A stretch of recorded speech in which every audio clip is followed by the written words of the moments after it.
à tous. Aujourd'hui, je tenais à m'exprimer par rapport à la situation qu'il se passe au Congo.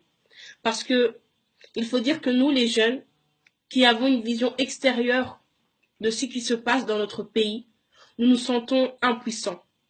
On se dit, mais qu'est-ce qu'on peut faire? Qu'est-ce qu'on peut dire? Des fois, on se demande même si on a le droit à la parole. Parce que les habitants de notre pays, eux, n'ont pas le droit à la parole. Sinon, ils sont menacés, tués, dépouillés. Comment pouvons-nous nous sentir protégés dans notre pays quand les forces de l'ordre qui sont censées nous protéger nous tuent, nous dépouillent, volent, nous menacent, nous frappent? Jusque quand? Jusque quand, chers amis, tout cela va durer? Jusque quand nous serons sous l'autorité d'une personne qui est assoiffée du pouvoir?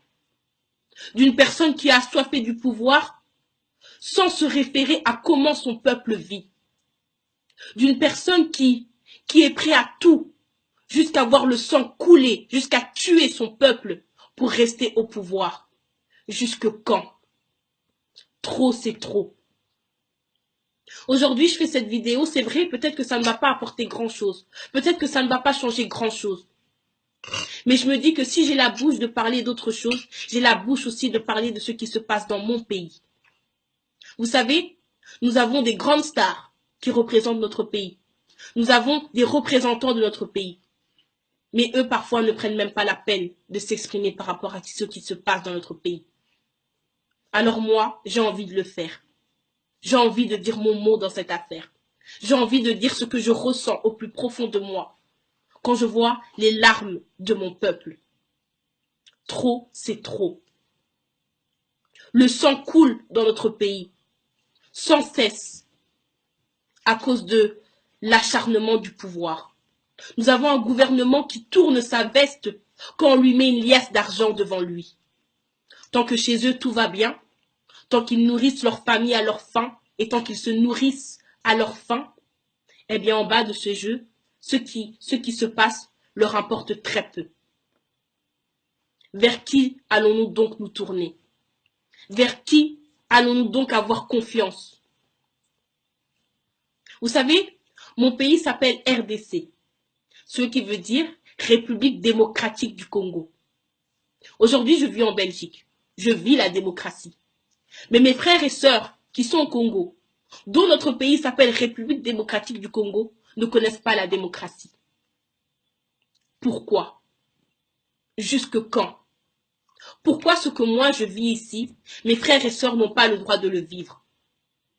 Parce que nous avons un président qui ne sait rien faire de son pouvoir à part tuer les gens. À part s'enrichir, s'enrichir et s'enrichir sur le sang de notre peuple. Mes chers amis, trop, c'est trop. On en a ras-le-bol. Moi, j'en ai marre de voir toutes ces vidéos qui circulent de mon pays.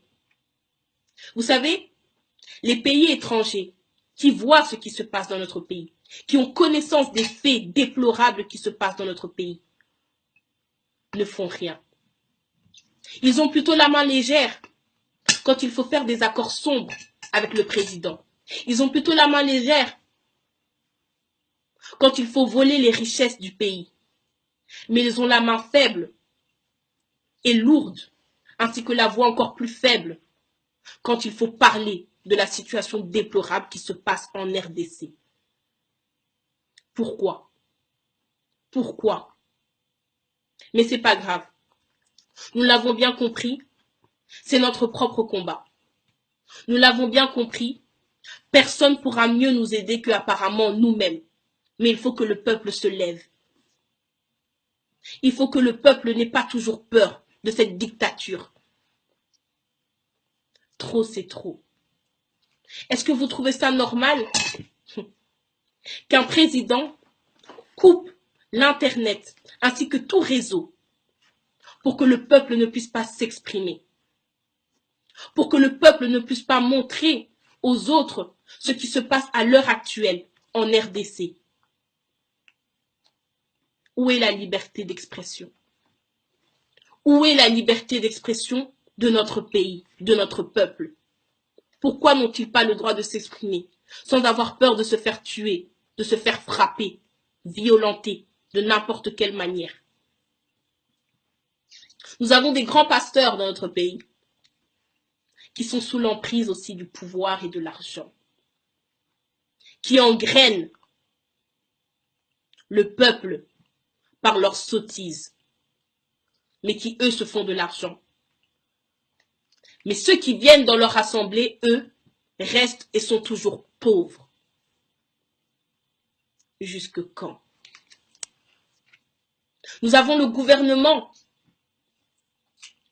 ceux qui sont censés parler pour nous, nous représenter, qui sont pour tout ce qu'il se passe. Tant que la monnaie est là, tant que l'argent est là de leur côté, tout va bien. Tant que le pouvoir est encore avec eux, tout va bien. Mais je le répète, jusque quand? Jusque quand allons-nous pleurer? Est-ce que la RDC n'a donc pas le droit un jour d'être heureuse? Est-ce que la RDC n'a donc pas le droit un jour de vivre la démocratie? Trop, c'est trop. Aujourd'hui, il y a un ras-le-bol qui est en nous. Des gens sont tués à cause d'une seule personne et de la soif du pouvoir. Comprenez-vous que un président puisse faire plus de 12 ans au pouvoir, falsifier des mandats, falsifier des votes? Ce président n'a jamais été élu par le peuple. Jamais. D'où sortent les votes? On ne sait pas. Trop, c'est trop. Moi, le mot d'aujourd'hui que j'aimerais dire, c'est Kabila, dégage. Tu n'as jamais rien fait pour le pays. Tu ne fais rien pour le pays jusqu'à preuve du contraire, à part tuer ton propre peuple. Alors Kabila, si c'est pour faire ça, dégage. Tu n'as pas ta place et tu n'auras jamais ta place au sein de la RDC. Personne ne t'aime. Personne. Alors Kabila, trop c'est trop. Dégage. Et j'aimerais aussi donner de la force à mon peuple qui vit ces moments douloureux, qui vit ces moments tristes. Sachez que même de loin, nous les enfants d'Europe ou d'autres pays, nous sommes de tout cœur avec vous et nous avons si mal. Force à vous. Un jour, j'ai la foi, j'ai l'espérance que nous verrons des jours meilleurs. Je garde vraiment cette foi en moi. Force à vous. Kabila, encore une fois, dégage. Bonjour Congolais. Congolais de partout dans le monde, parce que tozali ebele totondi mokili mobimba oyo abosani Congolais nani. Bonjour Monsieur le Président Kabila Kabange. Parce que jusqu'aux preuves du contraire, ozali nanu président yoko moponami. Lelo 17 ans oye na Congo. Tondimaka yo, lelo so tondimi yo te parce que tout le monde que ça ne va plus. Soki batu baboyi yo, mais kana nkotala zonga moto tala sima. Ono baki na sali likambo pe ya mabe, ya wana peuple tomboki, yo yaka pona koboma batu te. Oyaka te oza la star na Congo, oza star te. Et comme tongo etani nouvelle musute kala ya Kabila bomiba. Tongo etani, mais bato na bazo tomboka pona ni. Lelo likambo yango ekoti basango, basambeli. Kabila, non, trop c'est trop, Monsieur le Président. Non, trop c'est trop. Talabiso ba mikolo. Toza mikolo. Lelo to yawa na mboko yo. Pona nini tokimi système na pays. Tokimi tolobi to ye na bana na biso awa na mboka mondele. Tokomi awa na mboka mondele, bana bakoli. Lelo tokomi prisonnier awa na mboka mondele. Tozonge pa na biso lisusu te. Po étranger moko koti na mboka. Toyebi lelo vérité secret toyebi. Na bana ya mike ba yebi. Toyebi lelo secret. Que vous allez étranger, vous allez moins n'importe quoi. Les capotés étrangers pas diriger Kabila. Moi, diriger biso na système nini. Kabila trop c'est trop, trop c'est trop. Toi mais ska okendete. nos petits-enfants, mais quand est-ce qu'on va aller voir chez vous au pays, en Afrique? Parce que j'ai dit à l'école que j'étais africain. Quand est-ce qu'on va aller chez vous? Mais quand on ne connaît pas le bisson de Guinée, pour qu'il n'y ait pas de foulou, on est botté dans Mboka. Na foulou, mboule les arbres bêtes, bino mozo banga, keba Singapour, depuis quand tu bottes mi to collé na Congo Singapour, to mona, biso to bi banda quoi, courant, 6600 volts. Mais tu es venu Singapour, on n'a pas la balle à terre. Et ça l'a maté. Hein? Et ça l'a maté. Le lot est au Kamana, Boloko, ya Potowa, ceux qui ont la chambre, aux dans le salon. Ceux qui ont le salon, aux dans la cuisine. Ceux qui ont la cuisine, aux allées dans la toilette. Libanda Malili, lobby, vert et lobby, Yakatoke, au Kokate. Et l'autre, le lot au colis. Toro Salamine. Maintenant, tu as besoin de stratégie de ceci. Basa la boboité, tu as une marche pacifique. Au lobby, il faut bon makaka, bon mao silisa. Mais, mboka ya moto. Ya solo mboka ya moto. Ozalo kolo yeko kota na kati ya ndako ya moto. Komi kotia loi. Bana baloba te. Ngai koko naloba te. Tata loba te. Hein? Kabila. Mboko yokoto yaka. Omeki kokata nzete okati. Otimo na libulu na lopango. Otimoli soda telemeli yo. Otelema na zamba na bango polisa ye. Alors telemi ya ozolu kani. Tika biso tokende pa na biso. Tozali bana ya Congo. Makila ya Congo. Yo soko za makila ya Tanzanie. Soki ya Rwanda. Zonge pa ina bino. Zonga na mboka na yo. Tika biso tranquille to luka moto mususu. Zonga epa ina yo na Tanzanie kende ko diriger kuna. Yo mboka oponi kaka ezali Congo. Olobi penza na kenda kende ko silisa bango penza. Lelo pe to telemeli yo. To telemeli yo, il faut longwa. Non, troisième mandat est pas yo. Bango moko ba mindele so bango muto bako tinda yo. Basala 2 mandats. 3 mandats ya la kate. 3 mandats pour nous. Pour beso ba nyama. Hein? Bozui ba lelo yo tokoni komona ba Rwanda ba koti na bandundu. Na ba ngombe. Bino bato bandundu bino pe. Ba Congolais ya wapi. Boye beta flèche ndenge ba fabrique kate. Ba koko na biso ba bundaka na ni. Na flèche te ata poison boye bite soko beti e flèche moko akufi bomia 4-5 ngombe na ye. Baninga musuba ko kima. Ba kozonga na Rwanda e pa ina bango. Baza ko kotela biso ba ko envahir. Ba yuba ko tola biso mboka alors. Torosuka wapi. Pays mon côté na mokile lo ba keleki Congo. Mboka nini yo eleki Congo richesse ya wana. Ba komi ko ya ko memana mabele na biso ko kende ko étudier ngo. Na lalité lelo na lalité ya wana na ko lupa. Et vidéo oyo il faut la partager tie comme la bango moko ba mona yango ba lobi na ba mama pe ba komi ko tomboka. To tomboki nana bana basiba. Il faut na zonga na mboka na ngana ke lovanda tranquille na vanda na moyo. Mondela zo ka vitamine D awa pona ni. Pona moyo. Mais biso vitamine D ezali naturel. Bilo to somba ya bio awa. OK, yo somba moi produit bio. Tala za ko coûter. Mais biso moko to wana ngona mboka. Mais tikela biso mboka tranquille to zonga na mboka na biso. École ya la kate, bana batanga kate, bato bako mokufa na koshoko, atali nyoko boye ya kolia, bato pona kozwa mo ekomi pasi, ezali pasi tellement pasi, toza kokoka lisusu te Kabila kende, bakomi kokunda bato, heure nyoso, minute nyoso bako kunda bato. Tozo landango, ba réseaux sociaux ekoma partout, toza kolanda ndenge bazo kunda bibebe.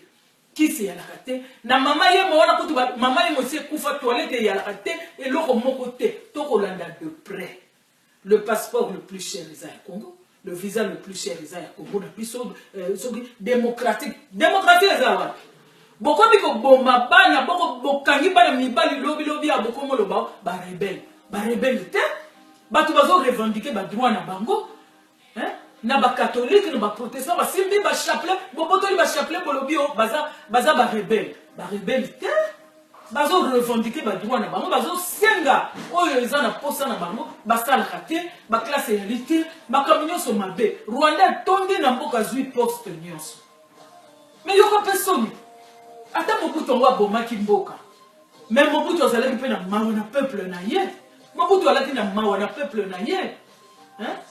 Azalaki koloba soki mindele basali ya bengani pe bango Mobutu alaki ganga film to yebi yango to koli na Congo yo ye wana baba lokola statue moko boye bati yo wana lingala koyeba te, français koyeba te, eloko moko yebi oyebi na yo pe eloko moko te. Oyeka pona konyokola kaka congolais. Mais tôt ou tard, mbongo wana entourage na yo baza kolia. Toko kobetela bango bravo te. Po boza kolia mbongo, bana na bino bayali wapi, bakotangela wapi, bozaka 1 2 3 bokimi si epa ibo, 1 2 3 bokimi si epa ibo. Mais bo vanda kuna bino bato boko diriger boko lia mbongo. Toko lo bana bino na monoko nini? Toko lo bana bino na monoko nini po lelo yo boko lia mbongo ya Congo, mais ba famille musu na si bazana moyen te, moyen ezali te. Moyen ezali te. Toza koluka tozonga ya solo bobi batindaki bino kuna na poto boke likovanda tolingi tozonga poto yaki pe na bana po système mboka moyen ezali. Mais lelo tokoli il faut tozonga. Mais boko zonga wapi? 1 2 3 masasi ebeti. 1 2 3 mbulu inoki banyini terrasse ya komema mai ezalaka lisusu te. Toyebeli Congo boye te.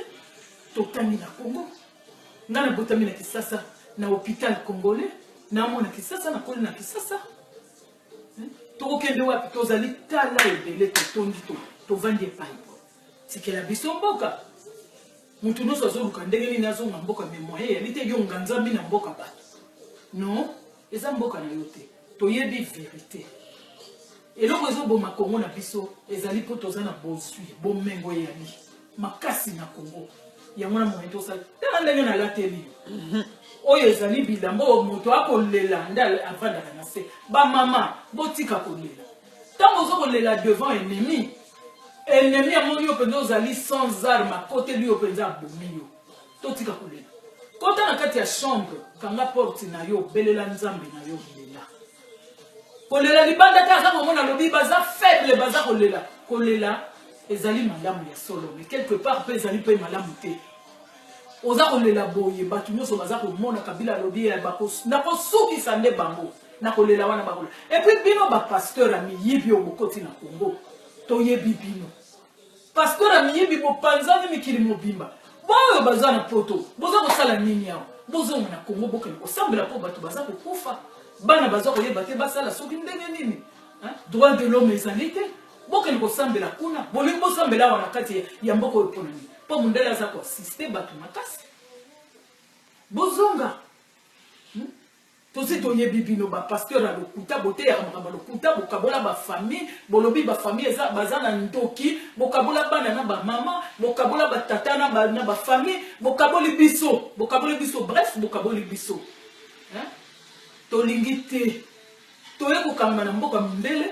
To mema bana na biso awa bana pe bakomela biso pe bangando na mboko yo olobi iye pa lobi be olobi boye pa lobi tant to la na Kisasa to yebi éducation ko yote Kabila kende tikela biso mboka to soka likambo ya kolobe ezalite moto no so komi ko telema ba mama mikolo boye ko biso to komi ko telema pona koloba noke trop c'est likambo nyonso eza na début pe eza na fin longwa na mboka na biso kende tolingi lisusu te kende na Tanzanie soki na Rwanda soki yo pe nani soko zala ke kolo nini biso to yebite be biso to abakongai Kabila kende merci à bon attendeur salut